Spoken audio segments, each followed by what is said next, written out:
is your girl, Mako, and today we're in the Hamptons at the 15th annual Art for Life event. Well, today they're honoring a bunch of celebrities. Mayor Bloomberg, Russell Simmons, artist Carrie Mae Weems. You never know who may show up on the red carpet. And guess who is the scoop? Global Grind. So keep it locked right here for all your hottest red carpet scoop. Bye!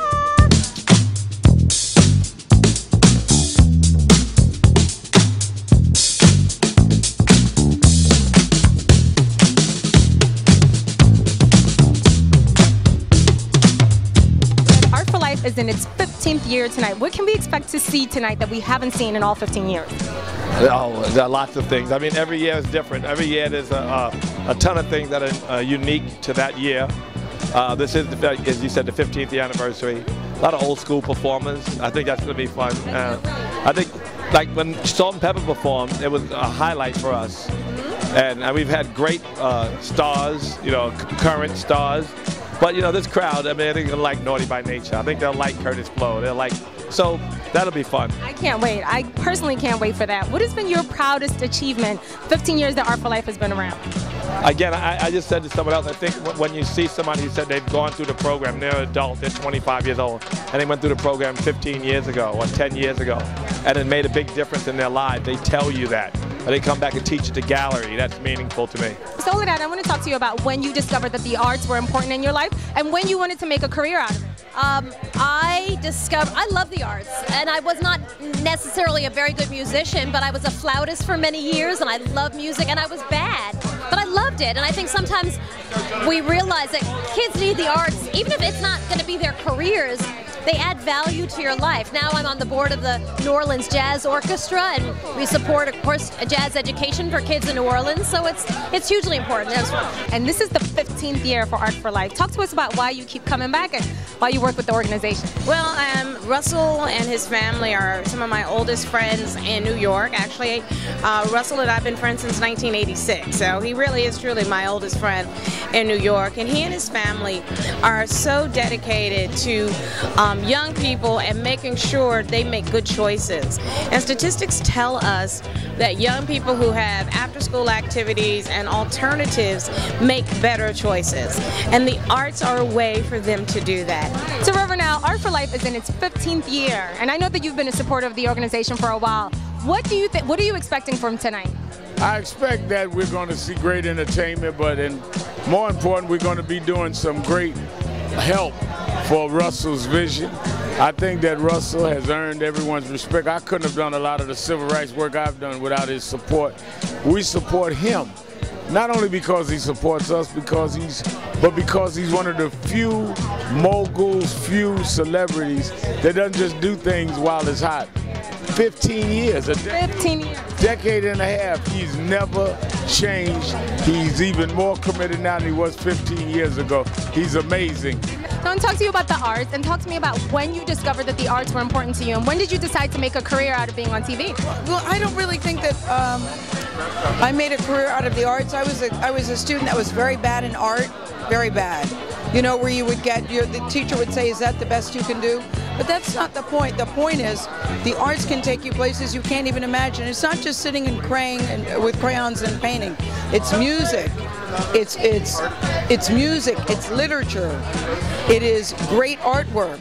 And for people who aren't exposed to that on a daily basis, it's life-changing. It's life-changing.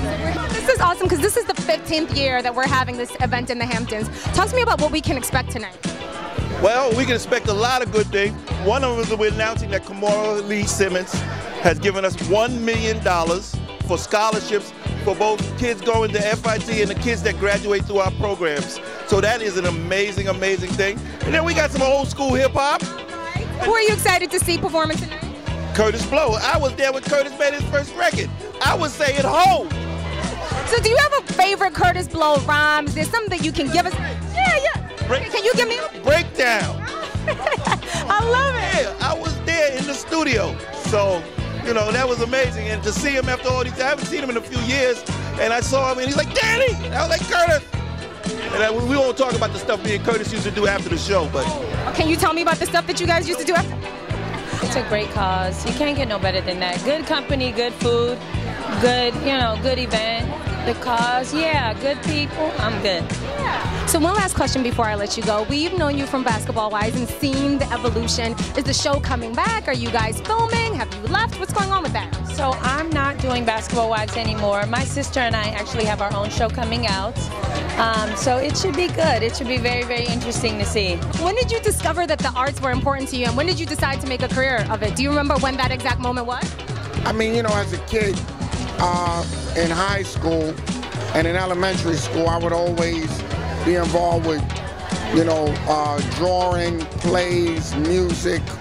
And as I started to develop the beatbox and started to really come up with different things, and hip-hop came out, and I was learning from the pioneers, it made me continue to develop it and take it to another level. So I would have to say, pretty much most of my life, since I was maybe 13, 12. Okay, talk to us about what you're working on next. When is the next season of Mob Wives? Talk to me about that. We're filming right now, and I can tell you that it's filled with drama already, and we're not even on episode 2. Yeah, I'm like, whew. Have you had to punch anybody in the face? No. I don't want to. I'm actually really not confrontational unless I'm pushed. Once I'm pushed, then I go all the way. All the way. We air in December, and there's a big surprise this year. Big surprise. Somebody's back. I'm happy. I'm really happy. How would you describe your personal style? Complicated. No, I'm just joking. I mean, I just like to switch it up a lot. I'm really not a girl who sticks to one particular style. So I just like to have fun with my style. And I know that you're an auntie now. How is that experience? Are you coddling the baby? How is all that going? Crazy. She lives all the way in LA, so every chance I get that I'm off, I'm definitely in LA and with her, but it's an amazing experience. So I know that your BFF is Kim Kardashian, and her video game is killing. Do you play the video game? I play it. I actually spoke to her yesterday, and I was like, everyone, because I'm launching this new website called The Dish, which is all like just like the hottest food, the hottest places to go. And I said, every girl in the office is like telling me they're addicted to your game. I go, but you don't shoot anybody, you don't do anything. What, you're shopping, you're alien. What is this? I don't understand. So now I like ask the girls in the office, but I definitely did play. But I was like, all right, I'm not shopping anymore. I don't know what else. I'm with Kim all the time. So for me, the real life is the video game, where the video game is real life. So it's like when I'm watching, I'm like, I'll just go with her. I don't need to play the game. Thank you guys for tuning in. I hope you enjoyed all those red carpet exclusives. As always, keep it locked to globalgrind.com for all your hottest red carpet scoop.